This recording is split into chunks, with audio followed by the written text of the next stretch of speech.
Welcome to ESPN Radio. We are doing some sports talk right now. I am Andrew Goldstein. This is Gavin Shaw. And over there, that is Ethan Hartman. And we're going to be talking about Penn State. As you know, the NCAA has recently handed down the penalties for the Jerry Sandusky scandal. A $60 million fine, a 4-year bowl ban, and tens of dozens of lost scholarships, both current and over the next couple years. Gavin, what are your thoughts here? I believe that the penalties overall were fair. Obviously, it was an atrocious act. The Penn State officials let it happen. But my one exception to that is that I believe the bowl ban should be lifted. None of the players currently on Penn State contributed to any of the damage caused by Sandusky. They shouldn't be punished for it. I understand the loss of scholarships, but the bowl ban punishes the players who are here, and they did absolutely nothing wrong. Do you agree or disagree, Slice? I agree with that. I think that any punishment that involves the players is a bit unfair because these people came into Penn State not knowing about what was going on, and really, they were completely separate. I think who I think really has to answer for this that hasn't been discussed yet? The Board of Trustees. I mean, there's been a more than reasonable amount of evidence suggesting that they knew and were complicit in the Jerry Sandusky scandal, and yet there haven't been as many calls for them to resign as there have been for the athletic director, Paterno, et cetera, when the story first broke. All right, Ethan, what's your opinion on this? Do you think this was worse than the death penalty? It's pretty bad.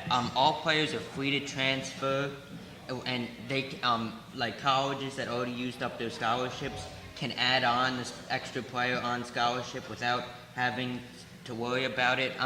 This will cripple the football program for at least probably a decade. I also have a problem with the $60 million fine.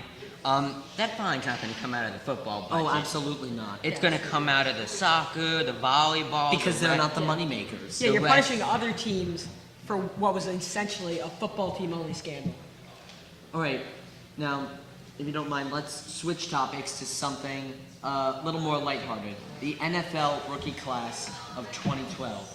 I'm going to just throw out an opinion here. If you like it, catch it. If not, just kick it right back. I don't think RG3 is going to have a good career. What? Are you serious? Now, hold on. I'm rooting for the guy. Okay. I like him. I can't help but like him, but here's my case. He's a running quarterback at 210 pounds.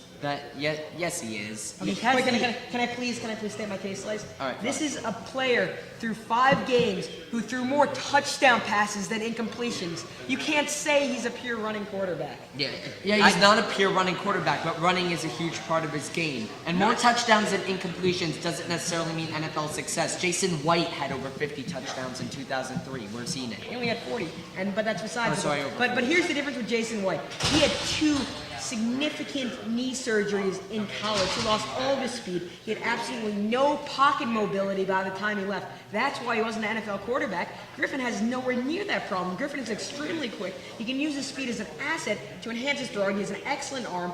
And I don't see how you can disagree with that. Well, I think in a couple years he's going to be a Mike Vick-like injury risk. I don't think so. I think Robert Griffin has shown that he's someone willing to stay in the pocket. All right. Well, we'd love to talk more, but that is our show. For Gavin Shaw, Ethan Hartman, I'm Andrew Goldstein. Good night.